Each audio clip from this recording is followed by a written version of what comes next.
Selamat berjumpa kembali sahabat-sahabat doa pagi GKI Samanhudi, apa kabar? Sebelum kita memulai hari ini, mari bersama-sama kita mendengarkan firman Tuhan, kita berdoa. Bapa dalam surga, kami mengucapkan syukur dan terima kasih untuk hari yang Engkau sudah jadikan bagi kami.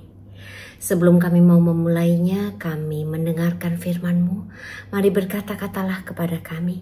Kami siap untuk mendengarkan di dalam nama Yesus. Amin. Firman Tuhan terambil dari Imamat 23 ayat 1-8. Saya bacakan.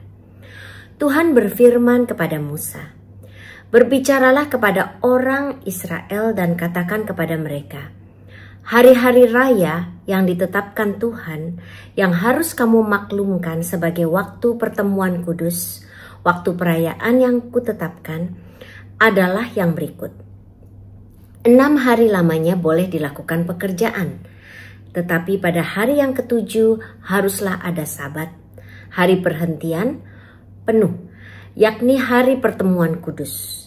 Janganlah kamu melakukan sesuatu pekerjaan, itulah Sabat bagi Tuhan di segala tempat kediamanmu.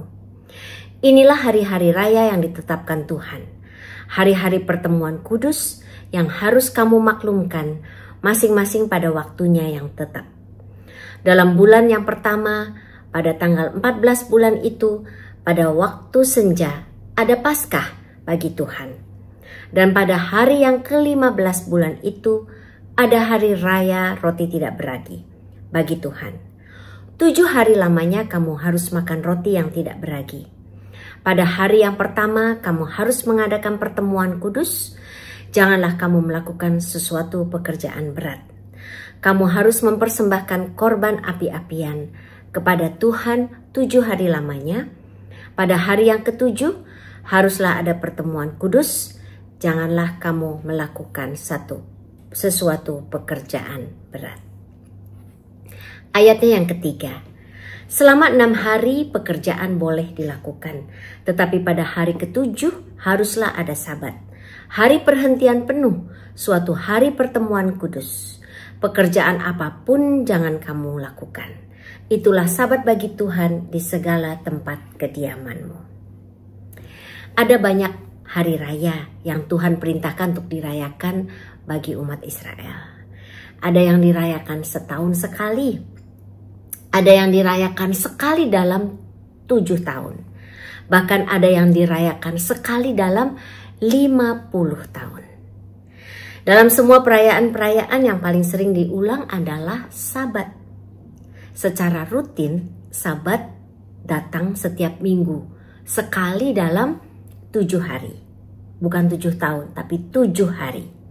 Kalau yang lain paling cepat dirayakan setahun sekali, maka Sabat adalah sekali di dalam seminggu. Seminggu sekali. Nah, pada hari Sabat maupun hari raya lainnya terdapat 3 hal yang ditekankan dalam perintah Tuhan kepada umat Israel, yaitu istirahat, mengadakan pertemuan kudus, dan tidak melakukan pekerjaan yang berat. Ketiganya mencerminkan perhatian Tuhan atas pemulihan jasmani dan rohani. Nah, saya percaya Tuhan tidak asal-asalan memilih jumlah hari untuk Sabat. Tuhan kita tahu persis bahwa manusia yang diciptakan sendiri olehnya memiliki keterbatasan fisik. Nah, keterbatasan ini perlu mendapatkan perhatian yang serius. Setiap orang membutuhkan istirahat yang cukup. Banyak dari kita yang mengatakan istilahnya tuh workaholic. Senang sekali kerja sampai lupa istirahat. Tapi ternyata hari ini kita diingatkan setiap orang membutuhkan istirahat yang cukup karena istirahat bertujuan untuk memulihkan kekuatan fisik. Ada pepatah mengatakan, mens sana in corpore sano. Di dalam tubuh yang sehat terdapat jiwa yang sehat pula. Istirahat dari segala kesibukan dan juga pekerjaan bertujuan supaya tubuh jasmani kita itu dipulihkan sehingga siap lagi bekerja pada minggu berikutnya. Nah, kesempatan beristirahat juga dipakai untuk membangun persekutuan baik dengan Tuhan maupun dengan sesama. Kita punya waktu untuk sama-sama mengingat, bersyukur akan berkat yang Tuhan limpahkan pada kita.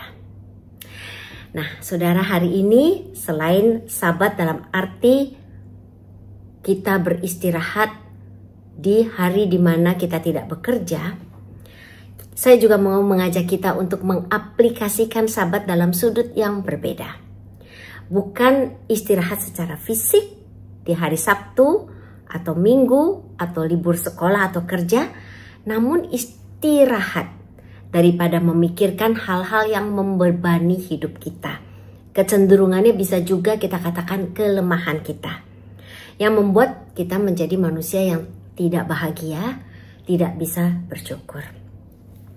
Sabat, istirahat dari sifat-sifat tertentu seperti ketakutan, kecemasan. Nah, kalau biasanya kita sering takut ini, takut itu, atau senewen, aduh gimana ya kalau begini, kalau begitu. Takut bagaimana kalau saya hilang pekerjaan, kalau usaha macet, nggak bisa bayar karyawan, cemas, tidak dapat jodoh, khawatir kalau sudah punya keluarga, bagaimana menghidupi mereka, bagaimana masa depan anak-anak, apakah mereka menjadi orang yang baik-baik, yang berhasil. Dan ketika tambah usia, gimana nanti kalau sakit-sakitan? Gak punya tabungan yang cukup, tidak punya uang, gak ada yang jaga, kesepian. Nah, spesifik untuk saat ini contohnya. Bagaimana efek kebijakan dari tarif baru Amerika Serikat yang kemudian dibalas oleh negara-negara lain? Gimana nantinya ekonomi negara kita? Apa jadi ikut terpuruk, ekonomi menjadi lemah, sehingga kemiskinan bertambah, keamanan negeri juga terganggu, dan kita merasa was-was. Hari ini saudara, pas kali hari Sabtu, buat sebagian besar dari kita adalah hari istirahat, hari tidak bekerja, hari libur.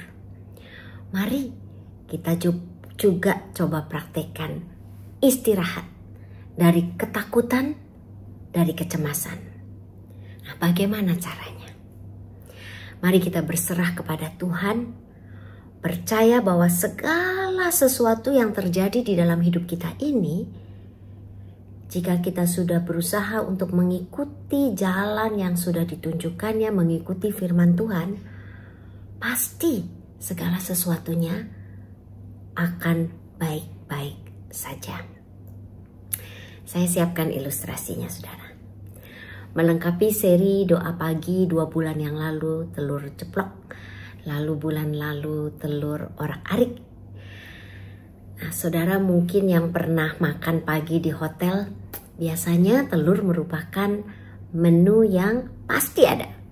Minimal telur rebus atau telur ceplok, teman makan nasi atau bakmi goreng. Nah, kerap kali juga disuguhkan telur orak-arik, ada sosis dan sebagainya. Nah, ketika suatu pagi saya berkesempatan sarapan di hotel berbintang, saya berjalan perlahan-lahan melihat masakan yang begitu banyak terpajang di prasmanan. Tentu saja ada telur orak-arik, ada nasi goreng, ada bakmi goreng, ada buah-buahan, bahkan juga ada kue-kue kecil, kue-kue pasar. Semuanya terlihat biasa, tapi pasti lebih dari cukup. Lalu kakak saya berbisik sama saya, kamu tuh bisa loh minta sama koki di belakang, siapkan khusus apa yang disebut egg benedict. Dan saya bilang, oh masa ya? Lalu saya beranikan diri, saya tanya kepada pramusaji. Benar saudara. Pramusaji itu dengan ramah mencatat pesanan saya, dan kemudian dia masuk, dan tidak lama kemudian keluarlah 1 piring egg benedict. Terdiri dari 2 poached egg, jadi telur rebus yang tanpa cangkangnya, putihnya sudah matang tapi dalamnya kuningnya masih mengalir gitu ya saudara. Lalu lengkap dengan roti bundar di bawahnya. Di tengah-tengahnya ada bayam rebus, ada irisan ikan salmon, lalu dibumbui dengan enak, dengan saus yang enak. Cantik rupanya, sangat nikmat rasanya. Tidak tertulis di menu, tidak terpajang di meja prasmanan, tapi tersedia asal kita minta. Nah, begitu juga dengan berkat Tuhan. Seringkali kita hanya mampu melihat dan merasakan apa yang ada di depan mata kita, yang kelihatan saja.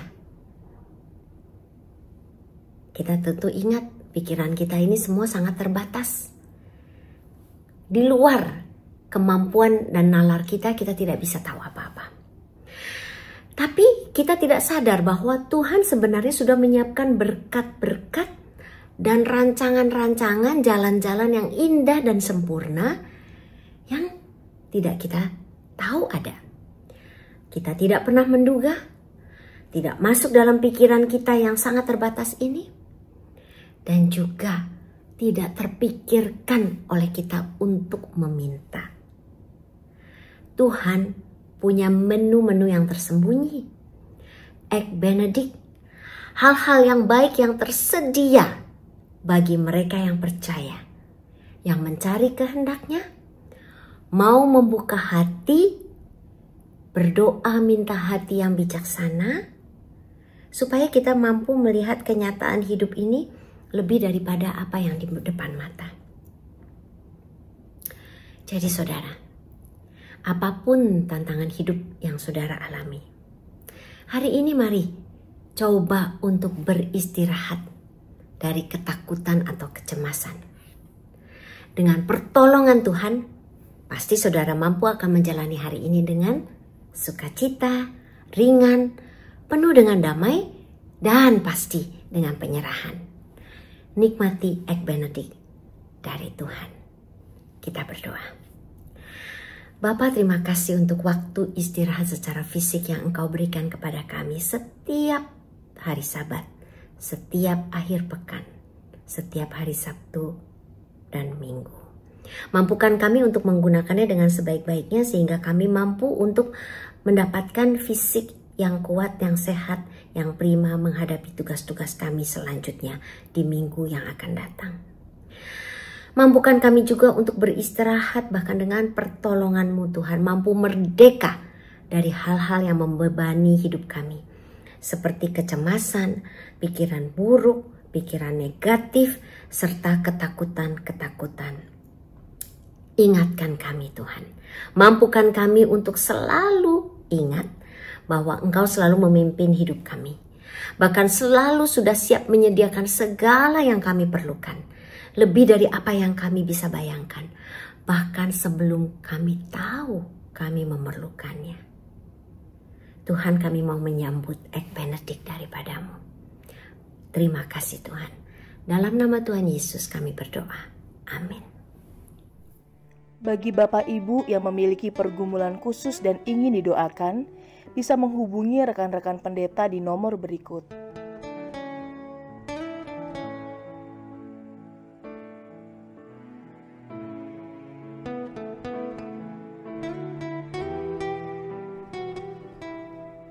Tuhan Yesus memberkati.